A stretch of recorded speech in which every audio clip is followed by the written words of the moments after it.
فَوَيَّ يَدِينَانِ بِالدِّينِ.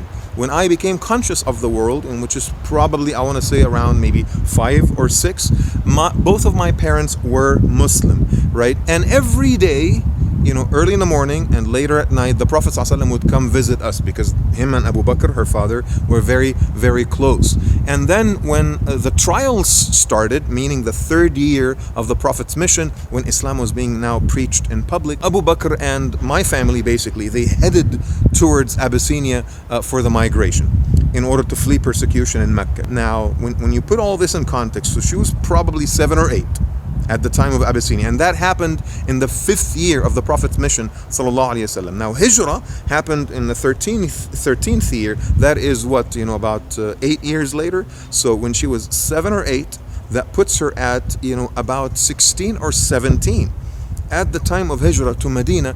And if you take into consideration that she was, that she got married to the Prophet ﷺ 2 years after Hijrah, that puts her around 18 or 19 when she married the Prophet ﷺ. Definitely not 7 or 8 or 9.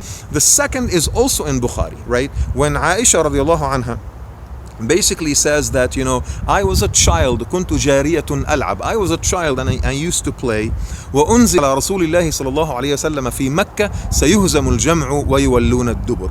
She referred to a verse from Surah Al-Qamar, which was revealed in the 6th year of Islam. And she says, I was a child and I was basically playing in Mecca when Surah Al-Qamar was revealed to the Messenger صلى الله عليه وسلم, which again, puts her in the 6th year. I mean, a child who's conscious of the Quran and a child who's able to understand the verses of the Quran must have been like at least 6, 7 in the 6th year, which means that the 13th year when Hijrah took place, 7 years later or 8 years later, she was probably 16, 17, 18, which again 2 years later when she married the Prophet ﷺ, she must have been at least 18 when she married